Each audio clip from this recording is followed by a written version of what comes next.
Stefano Volpi é escritor, roteirista, tradutor e produtor editorial. Fundador da editora Escureceu e do Clube da Caixa Preta. Volpi é autor de Nunca Vi a Chuva, Homens Pretos Não Choram, O Beijo do Rio e O Segredo das Larvas. Já escreveu dezenas de contos, traduziu diversos romances e contribuiu para veículos como Veja e Folha de São Paulo. Hoje, o autor trabalha como produtor associado e autor-roteirista em projetos audiovisual, bem como na adaptação de todas as suas obras literárias para as telas. Márcia Tiburi, professora na Universidade de Paris 8, na França, graduada em Filosofia e em Artes Plásticas, mestre e doutora em Filosofia, com ênfase em Filosofia Contemporânea e pós-doutora em Artes. Giovanni Martins nasceu em 1991 em Bangu, no Rio de Janeiro. Em 2013 e 2015, participou das oficinas da Festa Literária das Periferias, a FLUP. Seu primeiro livro, a coletânea de contos O Sol na Cabeça, foi vencedor do Prêmio Rio de Literatura em 2019 e ganhou edições em 10 territórios pelo mundo. Via Ápia é o seu primeiro romance, conta a história de 5 jovens durante a chegada da UPP na Rocinha. O livro foi vencedor do Prêmio APCA em 2023 de melhor romance.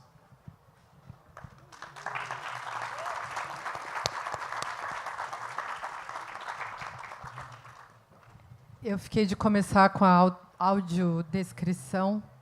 Isso é audiodescrição? É, né? É. Então, eu sou Márcia Tiburi, tenho cabelos crespos, meio em crescimento, loiros falsos. Sou muito branca, não tão branca, porque uso muita maquiagem, estou na fase drag. E meu batom é muito vermelho, porque esses dias eu passei um batom vermelho, fez o maior sucesso e comecei a usar. E aí, coloquei uma blusa meio fúcsia, mais para roxo, bem decotada. E aí, que foi a minha filha que recuperou 20 anos depois, porque tinha sido perdida. Então, ela parece nova, mas ela é muito velha.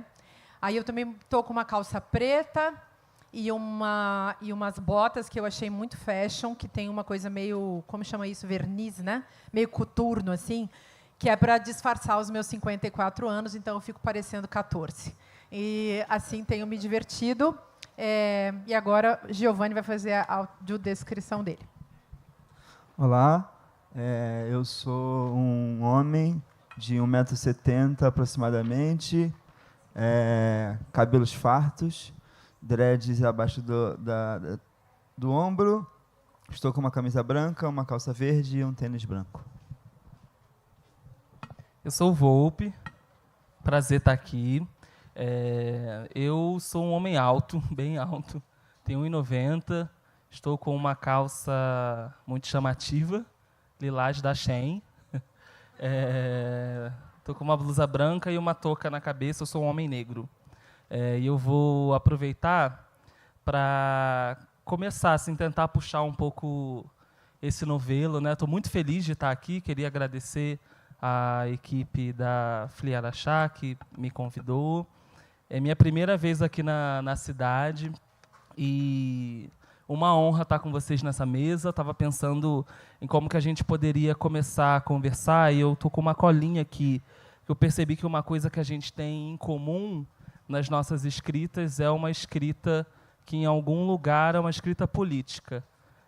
Eu acho que isso é quase um denominador em comum entre o que a gente escreve, e eu pensei da gente começar a conversar a partir desse aspecto, dessa pergunta. Como é que o nosso... Ontem o Marcelino falou muito... Algo que me tocou profundamente aqui na mesa da noite, que é como que a gente precisa... Como que o nosso corpo está presente quando a gente escreve, essa coisa do corpo eletrizado. E acho que eu vou levar isso para sempre. E aí eu queria também trazer isso para a nossa conversa aqui, como que o nosso corpo político participa do que a gente escreve. A gente pode começar falando disso, talvez?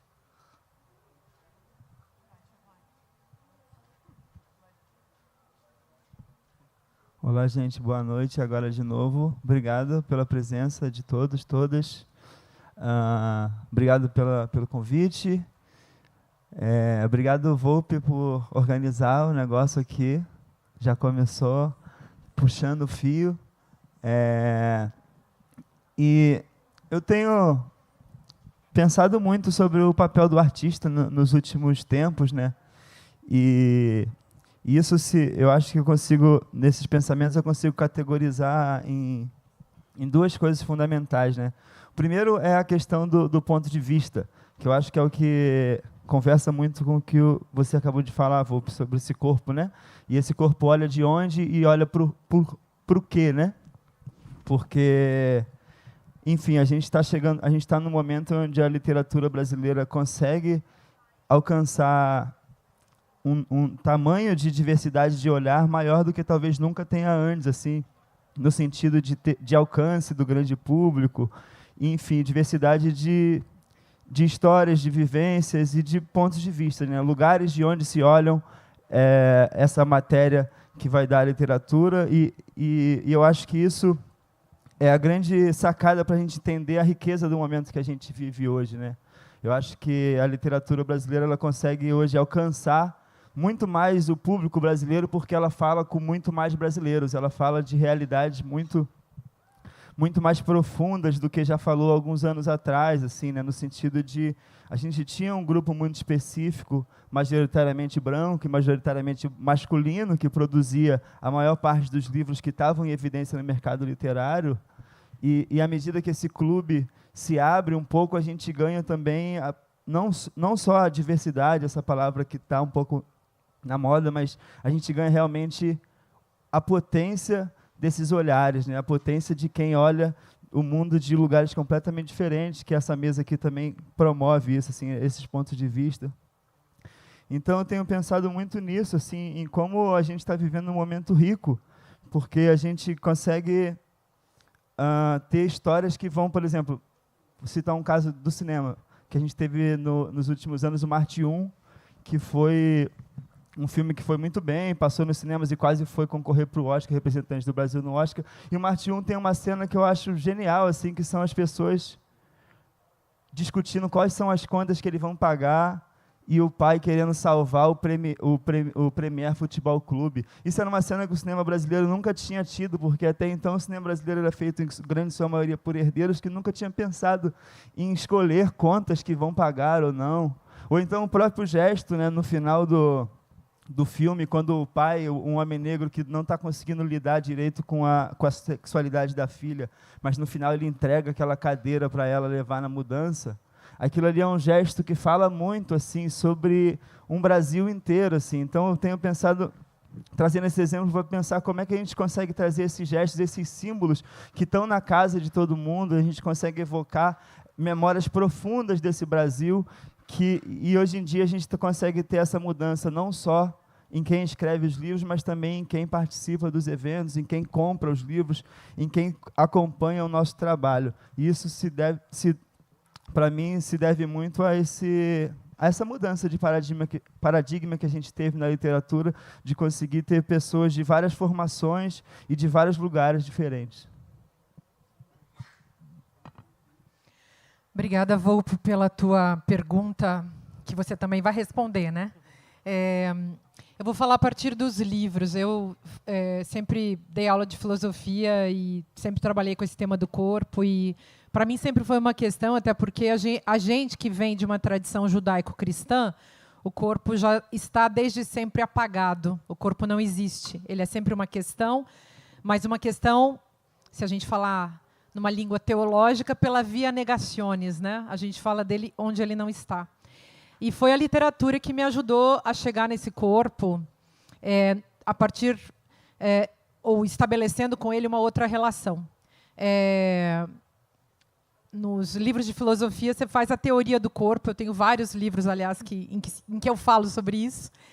Mas ali na literatura eu comecei a chegar perto, porque a vantagem da literatura é que ela conecta você com a existência concreta. É sempre muito real.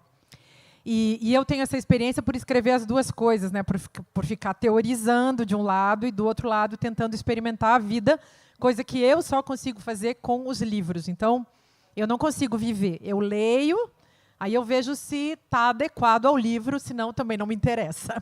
Então, é engraçado falar isso, né? Mas é bem real, e eu acho que isso tem a ver com essa nossa tradição judaico-cristã, que é uma tradição bibliômana, né? Bibliófila. o livro é um lugar de mediação e de subjetivação. Mas, para falar dos livros, todos os meus romances, sobretudo os 4 últimos romances, têm personagens em que o corpo é uma baita questão. Você pega esse último, que é o Com os Sapatos Aniquilados, Helena Avança na Neve, a personagem principal tem um tremendo problema com o corpo. É uma baita questão. O corpo dela, digamos, é uma travessia. O livro se desenvolve, a personagem se desenvolve numa experimentação e numa travessia do seu corpo, com o seu corpo, que é um corpo que tem uma anomalia. É muito comum, aliás, os meus personagens serem marcados por uma questão anômala. Os corpos são estranhos. São corpos abjetos e estranhos. Aí, a vingança que ela realiza também é uma vingança em cima do corpo. Ela é uma jovem, enfim, é a história de uma jovem cuja mãe é vítima de um feminicídio. Ela depois é estuprada e ela segue respondendo a essas violências. Coisa que nós, mulheres, temos que aprender a fazer. A gente precisa aprender a responder à violência. Estamos fazendo isso, esse é o nosso projeto, como feministas. Bom, por isso mesmo que é também inevitável lembrar que estamos aqui nesse país para disputar o nosso próprio corpo com um bando de canalhas que querem usurpar o nosso corpo. Eu espero que eles coloquem a sua ignorância, maldade, tortura e estupidez no corpo uns dos outros e que nos deixem em paz, né? Só um detalhe sobre isso. Teve um desses imbecis que veio essa semana dizer: vamos debater esse assunto no 2º semestre. Com quem, cara pálida? Né? Sobre o meu corpo e o corpo das minhas companheiras, nenhum desses infelizes vai debater. Então, a gente vai seguir nessa luta e esperamos que toda a rapaziada simpática e bonita desse país, porque esses homens são todos feios, né, e nojentos. Não tem um bonito, gente, é sempre muito, muito feios. Então, que vocês, que são bonitos, simpáticos e gatos, nos ajudem nesse processo, né? Bom, aí, brincando para não ficar tão pesado, né, para não ficar tão horroroso assim, mas porque o assunto é horroroso. Aí tem um outro, só para falar de um outro livro, tem um que se chama Uma Fuga Perfeita Sem Volta. Pouca gente leu, porque ele tem 600 páginas, o povo assusta, né? E aí, esse livro tem a história de o personagem principal é um cara chamado Klaus, e ele tem um corpo também que não consegue se adequar às determinações de gênero e de sexualidade. E é uma travessia na língua e uma travessia nesse corpo, e assim por diante. Então, outros personagens têm essas questões, mas eu falo disso porque acho que talvez só a literatura, a dança, o cinema, as artes visuais, esse campo mesmo, a mesa anterior estava debatendo isso, né? Talvez a gente só consiga encontrar essa aproximação com o corpo que nos liberta das repressões, dos recalques e das opressões produzidas pela cultura, através desses caminhos, dessas metodologias, dessas experiências que a arte e a cultura nos providenciam, à medida que implicam o trabalho com a linguagem. E a gente não tem acesso ao corpo se não for através da linguagem. Então, filósofos na história, tipo Walter Benjamin, por exemplo, dizia que o grande estrangeiro na nossa vida é o nosso corpo. O corpo é estrangeiro. Então, como conviver com esse estrangeiro, se não através de uma mediação que se faz pela linguagem? Eu acho que a literatura, nesse caso, me parece um lugar muito especial para isso acontecer, porque é uma linguagem também de tradução. Tradução no sentido amplo, no sentido da ficção envolvida sempre nessa travessia. E eu acho que isso é bacana e a gente tem muita sorte de poder lidar com isso, de poder lidar com o livro, a literatura e chegar nesse lugar dessa elaboração linguística que nos devolve, de alguma maneira, para o nosso próprio lugar, para o nosso próprio corpo. Então, acho que talvez seja isso. Difícil falar, né, depois de tantas falas ótimas. Eu estava aqui pensando no primeiro livro que eu escrevi, que eu nunca menciono. Eu não vou nem falar o nome, porque as pessoas podem procurar. E eu não quero que as pessoas achem esse livro, porque ele era muito ruim. Mas era só um primeiro livro, né? E quando eu comecei a escrever, eu sou da escola da fantasia, né? Eu sou de 1990, geração Millennium. Então, e eu estou falando disso porque quando eu escrevi esse livro, era a história de um menino que morava na favela, no Rio de Janeiro, e ele descobria que ele era filho de um rei num mundo paralelo. Só que esse menino era um menino branco, do olho claro. E eu lembro do dia que eu escolhi o fenótipo desse personagem, porque eu tinha muito medo que as pessoas me descobrissem nas coisas que eu escrevia. Então eu estava assim, bom, se eu colocar um personagem que não tem nada a ver comigo, talvez eu consiga escapar. E aí ninguém descubra que essa história toda é sobre mim. E aí corta para em 2020, no meio da pandemia, quando a gente estava... Acho que foi o momento que autores mais produziram, né? Que a gente dentro de casa... pelo menos eu... E eu tenho ouvido de muita gente que escreveu muito nesse período, porque a gente estava confinado, enfim. E o mundo também estava falando mais baixo, né? A gente estava ouvindo mais, eu acho que a nossa cabeça, pelo menos eu. E eu tenho mania de falar a gente, meu terapeuta fica falando a gente, ele sempre fala assim, a gente? Aí eu, não, desculpa, eu. Mas aí estou falando isso porque em 2020 eu escrevi Homens Pretos Não Choram, e foi quando eu decidi, pela primeira vez, conscientemente, colocar o meu corpo presente no que eu escrevo, de fato. E foi um livro que mudou a minha carreira, assim, transformou tudo, porque foi quando eu decidi escrever sobre o corpo do meu pai, que um homem que morreu e eu nunca vi chorar.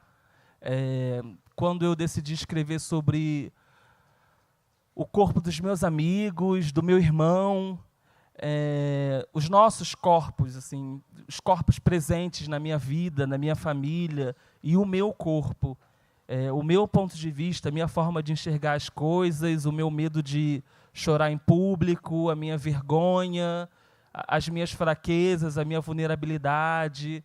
E aí temos uma coisa mais interessante. Aí eu descobri que... Aí o público chegou, assim, porque era um público que são pessoas que a gente se encontra nas vulnerabilidades um do outro, né? E aí eu fui conhecendo essas pessoas que estavam chegando, porque eu resolvi falar do corpo com o meu corpo muito presente. Então, eu estou ainda perseguindo um pouco, fiquei muito pensativo com essa fala sobre esse corpo eletrizado que, quando escreve... Eu, às vezes, estou escrevendo... Quando eu termino um livro, eu tenho muita dificuldade de me despedir dos personagens, e eu choro muito, mas copiosamente. É como se... Eu sei que eu vou rever aquela história, editar aquele livro, a gente vai ver muitas vezes, mas, para mim, eu nunca mais vou criar aquele personagem, já acabou a história dele. Então, para mim, é sempre muito forte. Eu fico evitando terminar um livro porque eu não quero me despedir daquelas pessoas.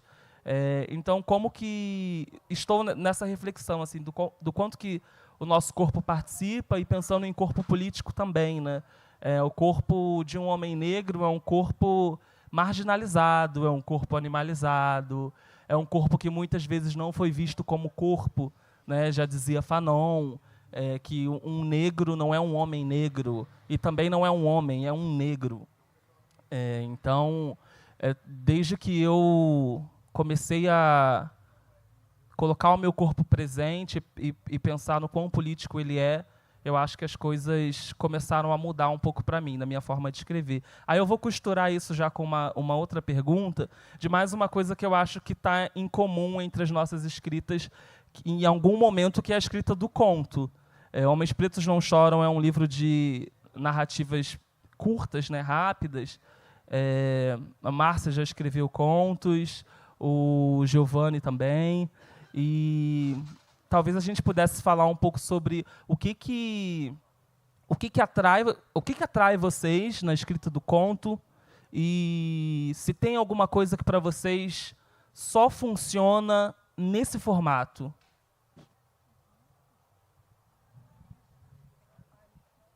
Vou começar falando porque eu vou falar pouco sobre isso. Eu escrevi 7 romances, 2 com 600 páginas e só um livro de contos, que os 4 contos estão interligados e quase que viravam um romance. Mas porque Você tem contos paralelos. eu escrevi umas Publicado. coisas assim, mas eu sou ruim de conto, porque eu sou prolixa. E aí eu gosto de demorar no texto. Então tem arquivo assim que tem 15 anos que eu estou escrevendo, que eu não sei se vou publicar, mas é que eu sou demorada, fico lá naquele negócio. Então, mas eu ensinei muito em oficina a galera a fazer conto, porque eu gosto de ler. E o conto tem um negócio muito maravilhoso, que tem que ser muito redondo. Então, os grandes escritores, na verdade, são os escritores de contos. O resto é a gente enrolando e criando. Você fica criando caso, né? Criando problema, elaborando sua neurose, né? Você bota ali todas as suas dores, todas as coisas mais absurdas. Você fica pesquisando coisa que. Porque a coisa de escrever romance também é isso, né? Você fica pesquisando coisas que você nunca vai pesquisar na vida se você não escrever um romance, né? Me lembro uma vez que eu fiz o Manto, por exemplo, esse romance que chamava Ornitomance das Berenices, o subtítulo. E eu ficava lá pesquisando constelações, e ficava pesquisando formas de gravar voz ao longo das eras, né? O que isso interessava? Mas ficava pesquisando esse tipo de coisa. Uma vez criei um personagem que ele criava porcos. Eu ficava pesquisando porcos pelo mundo, como que criava. E era uma coisa muito solitária, mas que me entretinha, me tornava uma pessoa menos chata, porque eu não ficava enchendo o saco dos outros. Ficava lá no meu mundinho, né, pessoal e tal. Mas o conto eu acho que é um negócio genial. Então, a pessoa tem que ser muito boa nesse negócio de escrever, porque, tipo o Marcelino que está ali, ó. Ele faz um negócio redondo, inteiro, pode ter 5 linhas e é genial. Eu não tenho essa competência, mas admiro muito e já fiz meu esforço. Só para falar de um conto. Eu tenho um conto que... Primeiro eu fiz um desenho chamado Projeto para o Psicomapeamento de Hamlet, porque eu sou boa de desenho, né, gente? Eu tenho 2 egos na vida, minha comida e meu desenho. Tem uns desenhos lá fora, aliás, né? E aí, esse desenho era cheio de caveiras. E eu sou boa de desenhar caveira. Espero nunca desenhar a caveira de vocês. Aí eu desenhei desenhei aquele negócio todo, era toda uma constelação das caveiras, um negócio lá, enfim, com o texto do Hamlet. E aí, depois passou uns anos, eu fiz esse livro, que chama 4 Passos sobre o Vazio, que foi publicado pela Nós, que o primeiro conto chama Projeto para o Psicomapeamento de Hamlet. Depois, em 2022, eu fiz de novo uma outra obra, desenhada, escrita, não sei o quê, que chama o Projeto para o Psicomapeamento de Hamlet. Talvez, se algum dia eu ficar conhecida na história da literatura, vai ser como a escritora que escreveu 1000 vezes o Projeto para o Psicomapeamento de Hamlet. Talvez só essa frase já fosse um conto, né, gente? E pronto. Enfim.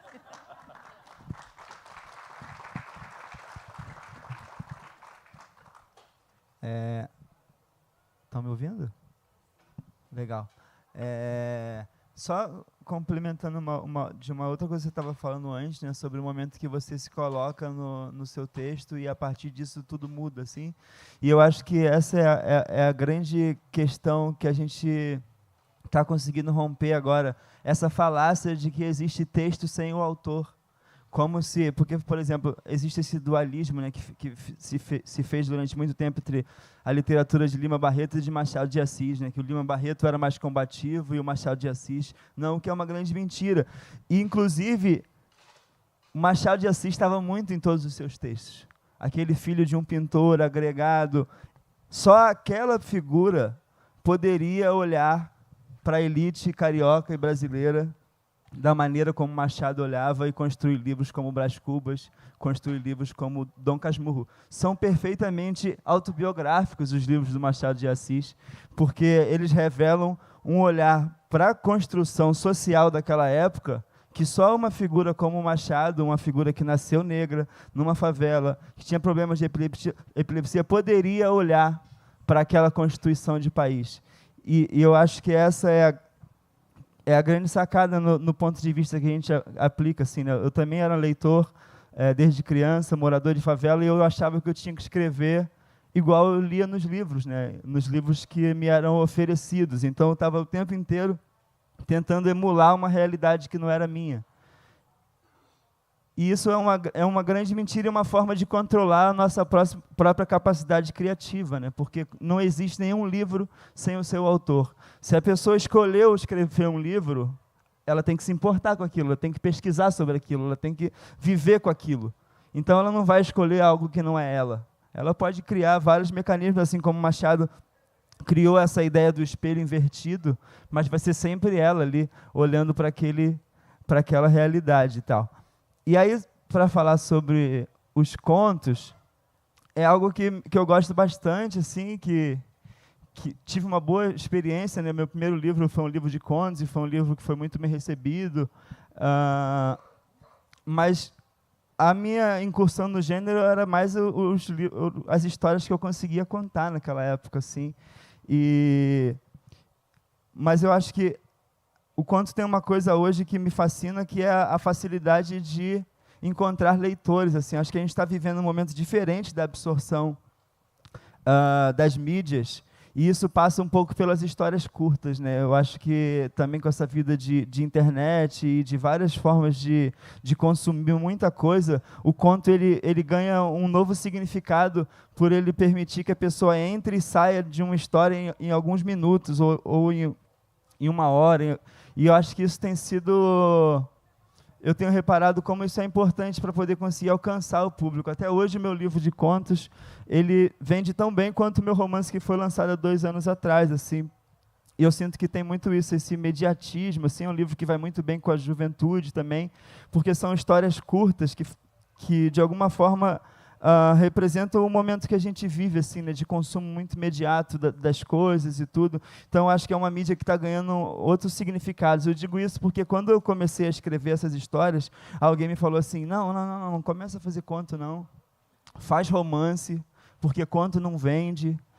E aí acabou que o meu livro de contos acabou vendendo, tem vendido bastante até hoje, assim, e eu acho que tem uma coisa disso de conseguir contar uma história rápida, assim, né? E quando eu fazia esse livro, um dos grandes medos que eu tinha era de não ser lido pelos meus personagens. Essa sempre foi uma questão que eu atravessei, assim, quando eu entendi qual era o meu foco narrativo naquele momento, em 2016, 2015, quando eu entendi que eu ia contar as histórias do meu bairro, que eu ia contar as histórias da minha família, eu comecei a ter muito medo de fazer esse livro e fazer com que esse livro só existisse fora dos territórios onde ele se retratava, assim. Então, eu ficava pensando muito de uma maneira de ser popular, de ser lido pelos meus personagens de alguma forma, e o conto eu sinto que dá que tem isso, assim, né? Muitos não leitores vão começar pelo conto, muitos adolescentes nas escolas, professores têm mais facilidade de trabalhar conto nas escolas e tal. Então tem essa coisa também do conto dele ser, de alguma forma, uma ponte para pessoas que não estão tão iniciadas na literatura que me agradam. Assim, eu sempre fico tentando pensar em como construir uma literatura que seja fiel ao meu rigor estético e político, mas que ao mesmo tempo consiga ser popular, assim, que consiga alcançar as pessoas com quem eu mais gostaria de conversar. E aí eu sinto que os contos é um gênero por si que funciona. E aí, falando sobre a construção do conto em geral, assim, eu acho muito peculiar, assim, porque é muito rápido, né? Você tem que... As informações, elas acontecem de uma forma muito mais vertiginosa do que no romance. Você tem aquela possibilidade de ir construindo e dando informações que vão se somando, né? Tem essa coisa da soma do romance, e que no conto eu sinto que a gente tem que conseguir ter essa sensibilidade de encontrar o que é mais fundamental para aquele personagem e para aquele enredo, e isso, como a Márcia disse, é um grande desafio, assim, né? Porque passa muito rápido. Então, quais são as pistas que nessas 5, 6 páginas vão fazer com que essa obra atravesse alguém e não seja uma coisa vazia, assim, né? Então, eu acho que é um gênero que já foi muito desprezado, assim, né, no mundo editorial, mas que hoje em dia tem ganhado uma nova vida, e o que me deixa muito feliz, porque também tem a ver com acesso à literatura, assim, né? Muita gente nova vai começar a ler pelos contos, e quantos melhores livros de contos a gente tiver para poder oferecer para essa galera que está chegando, melhor.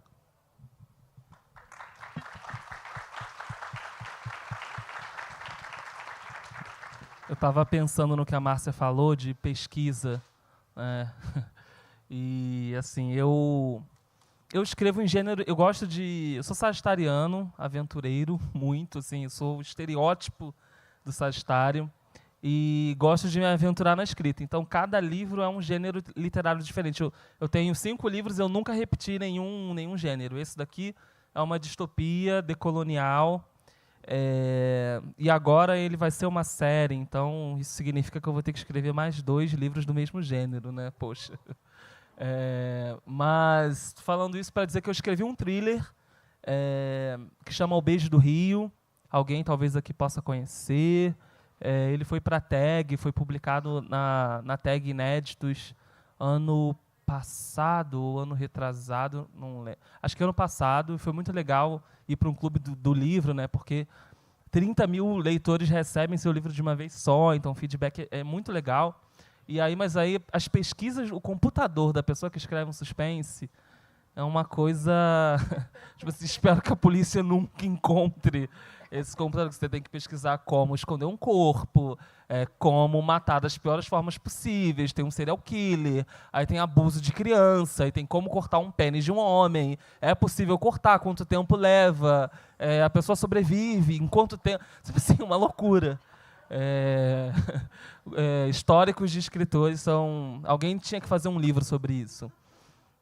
Falando um pouco de contos, eu sou muito apaixonado por contos. Eu tenho um clube do livro, que é um clube de resgate de contos. Se chama Clube da Caixa Preta, depois já fazendo um jabá.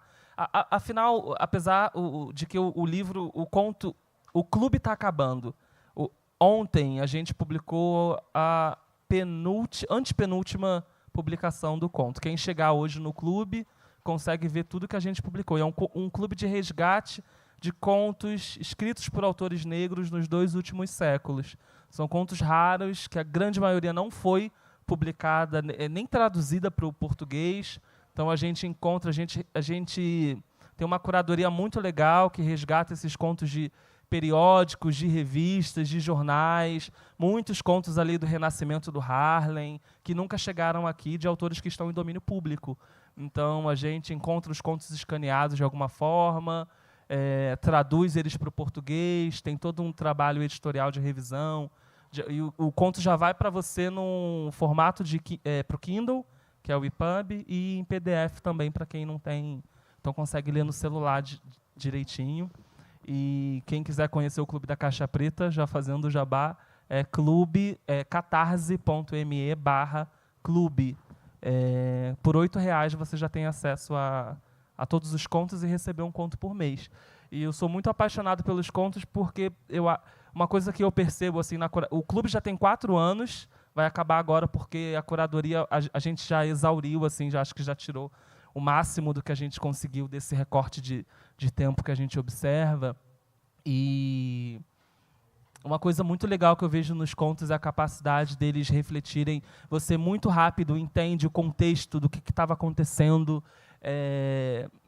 naquele momento, em 1910. E a gente tem contos de 1850 até 1930, mais ou menos, que é uma época para o domínio público ali funcionar. E é muito legal porque, em tempo rápido, em uma breve leitura, você consegue entender o que os autores estavam pensando e vivenciando naquela época, nos Estados Unidos, ou tem alguns contos, tem uma autora mexicana, a gente vai tentando trazer contos em outros idiomas, mas a grande maioria é norte-americano. E aí, para falar que eu acho que isso é legal, no conto, que é uma escrita breve, e também fico pensando que antes eu achava que um conto era um romance pequeno.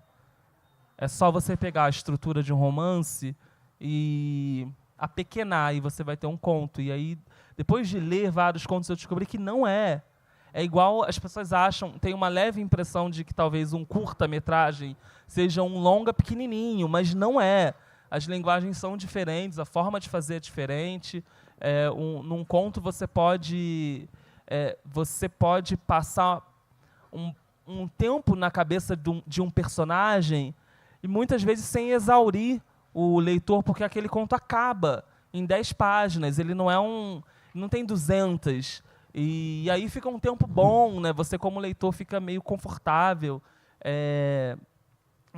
Essa é uma possibilidade, assim, de uma das coisas que eu gosto de ver quando leio contos. Então, é isso, assim, também estou descobrindo que o conto tem uma estrutura diferente, possibilidades novas. E eu não me considero um contista, eu fui escrever contos porque na pandemia, em 2020, a gente estava querendo ler coisas rápidas, né?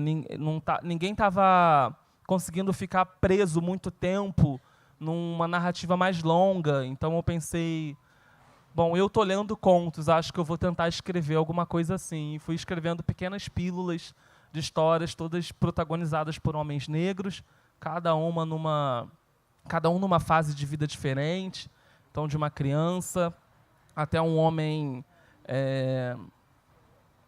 velho que está no último dia de vida. E isso foi sendo legal. Eu fui me descobrindo ali nessa brincadeira de tentar experimentar o que cada um desses homens estava querendo me dizer e como que eu sou eles também, né? Como que eu me imagino nesses personagens. Como é que a gente está de tempo? Um pouquinho, né, ainda para falar. Talvez a gente pudesse finalizar falando do que a gente está escrevendo agora, ou do que a última coisa que a gente escreveu, e como que a gente se conecta com últimas escritas. Eu vou começar, então, dessa vez. O meu último livro chama Santo de Casa. É um livro que vai sair em fevereiro do ano que vem. Eu já entreguei, foi um livro que me custou muito, um livro que fala sobre violência doméstica. Eu sou filho de uma mulher que é professora, que sofreu muito na mão do meu pai, e eu levei 1 ano para escrever esse livro, porque quanto mais eu escrevia, mais lembranças vinham, mais eu ia ativando a minha memória, e ia lembrando de coisas que, nossa, eu não tinha lembrado que tinha acontecido. E aí, então, eu não sei se eu fiz uma autoficção, eu não sei o que eu fiz, eu estava com muito medo de escrever esse livro, porque eu estava colocando ali as histórias da minha família, da minha mãe, das minhas irmãs, do meu pai, a minha história. E aí, no final das contas, eu fui conversar com uma roteirista e ela falou assim: Volpe, isso é só a sua forma de olhar para essas pessoas. Talvez a sua mãe leia esse livro e ela nem se perceba. E suas irmãs nem se vejam, né? Elas talvez... sobre quem são essas histórias? E aí eu fiquei feliz, porque depois eu fui reler o livro e eu mesmo falei: nossa, isso aqui não é minha mãe, essas não são as minhas irmãs, e esse não sou eu, e esse não é o meu pai, né? Então, no meio da narrativa, as coisas foram... Os personagens vão ganhando, né, um caminho, uma vida. Estou bem feliz com esse livro. Eu escrevi um livro para tentar curar uma parte de mim que não foi curada, mas que encontrei um alívio e algumas respostas nessa escrita. Um livro muito difícil, mas talvez seja a melhor coisa que eu escrevi. Eu estou animado assim para colocar no mundo esse livro.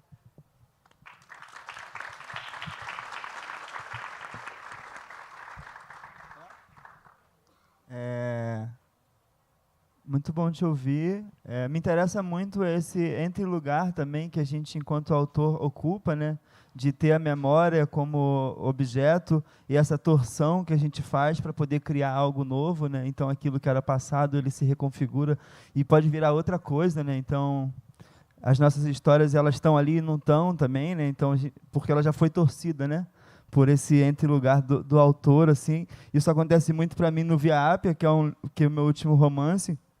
E ele conta a história da invasão da polícia militar na Rocinha entre 2011 e 2013. Eu vivia na Rocinha nesse tempo. Eu tinha amigos que parecem com esses personagens, mas não sou eu ali, não são eles, ao mesmo tempo sou eu e são eles. E é nesse espaço, para mim, que existe a magia assim, da coisa da ficção, né? Que é você conseguir recombinar esses sentimentos, essas memórias, de construir algo novo. E aí, pensando nessas construções de novos futuros, eu tenho refletido muito sobre o lugar do artista assim nesse momento, assim, eu acho que imaginar o fim do mundo talvez seja o passatempo mais antigo da humanidade, né? A gente está sempre com isso na cabeça. Só que agora parece, eu não sei se os outros artistas de outras gerações viviam isso, mas agora parece que realmente vai acabar. E eu carrego muito isso comigo, assim, e a coisa que eu mais penso é que quando a gente fala de um mundo diferente, por exemplo, vou dar 2 exemplos básicos, assim. Um é tipo assim, um mundo onde não exista o capitalismo, as pessoas já tomam um susto. Ou pior, um mundo onde não existam os carros, as pessoas tomam outro susto, assim, como se fosse uma coisa completamente impossível. Só que, na verdade, esse modelo que a gente vive, ele é muito recente, né? A gente tem vários outros modelos de formas de vida na nossa história, enquanto humanidade. Inclusive, tem outros modelos acontecendo exatamente agora, pessoas que vivem fora do sistema capitalista e que estão com a vida rolando, assim, né?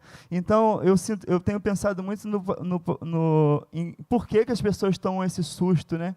Quando a gente fala de um modo de vida diferente do que a gente vive. E o que eu tenho percebido é que a maior parte das pessoas tomam esse susto porque elas não conseguem imaginar uma outra forma de viver. Elas não conseguem imaginar uma outra forma de organizar o mundo. E eu tenho pensado muito sobre como, no papel do artista, na construção dessas imaginações, né? Na fabulação e na formulação desses novos mundos, desses novos acordos e dessas novas possibilidades. Então, esse livro, o Via Appia, ele encerra um ciclo assim, na minha breve carreira literária, que eu autobatizei de análise e constatação da realidade. E agora eu estou entrando numa nova fase que eu tenho chamado de utopias revolucionárias, né? Que é quando eu tento, a partir dessa insatisfação com o mundo em que vivo, a partir dessa pressão e desse assombro com a possibilidade do fim, eu começo a imaginar um mundo diferente, porque pelo menos enquanto eu estou imaginando esse mundo existe ali, eu consigo viver nele um pouquinho, e eu acho que se eu conseguir passar isso para as palavras e conseguir que outras pessoas vivam nele também, talvez a gente consiga ir construindo uma massa maior de pessoas que acreditam num mundo diferente, numa nova forma de viver, em outras possibilidades e outros caminhos. Então, meus próximos trabalhos agora é talvez resgatar em mim mesmo e com isso, levar para o outro a possibilidade de sonhar um mundo diferente.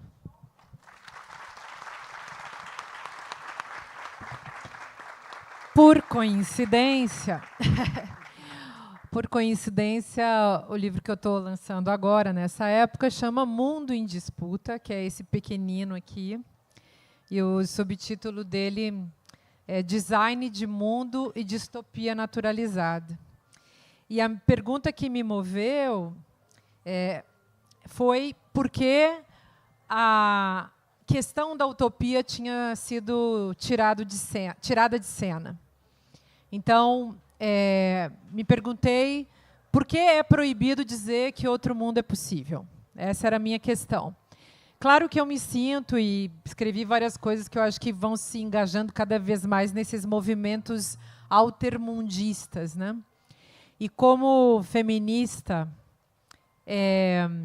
teórico e prática, evidentemente, a gente oferece uma promessa para esse mundo, uma promessa melhor. O capitalismo ofereceu uma promessa para o mundo e venceu. Aliás, o livro também fala disso, né? Traça um pouco o histórico dessa divergência entre a utopia e a distopia. Mostra como a catástrofe foi naturalizada. O que aconteceu com o meu estado, né, gente? Sou gaúcha. O que aconteceu com o Rio Grande do Sul nada mais é do que o capitalismo de desastre em ação e a distopia naturalizada. Mas o capitalismo todo ele é uma distopia naturalizada porque nos é ofertado, nos é oferecido todo dia e prometido um mundo horrível como se ele fosse maravilhoso.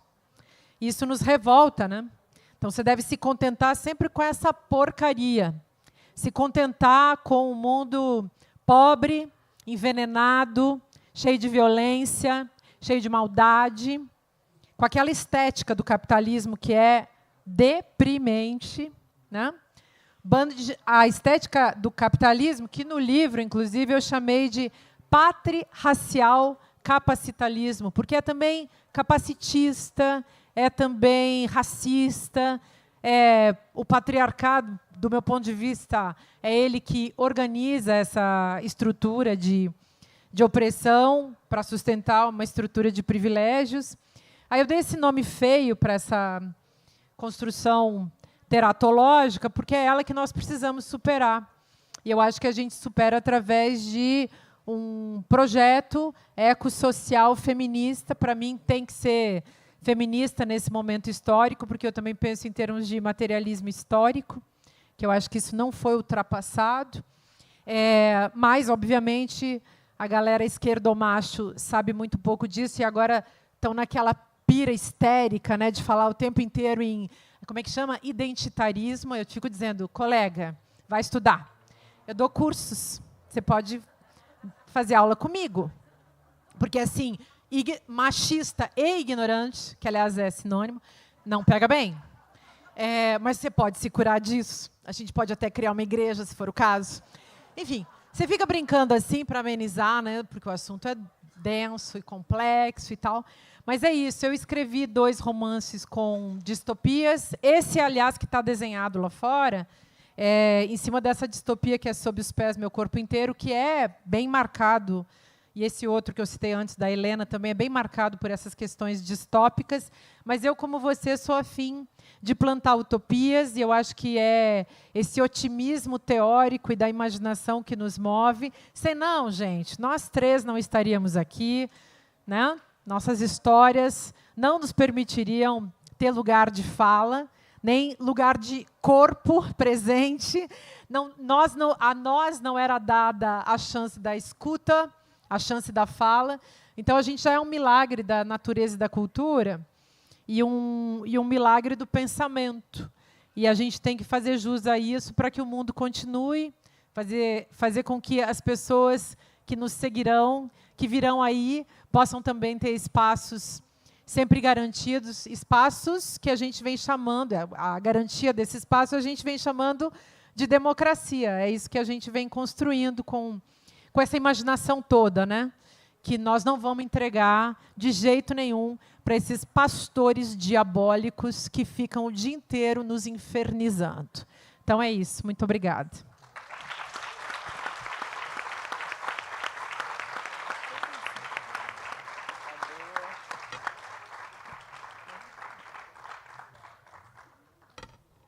Acabou, galera. Foi bom, muito obrigada.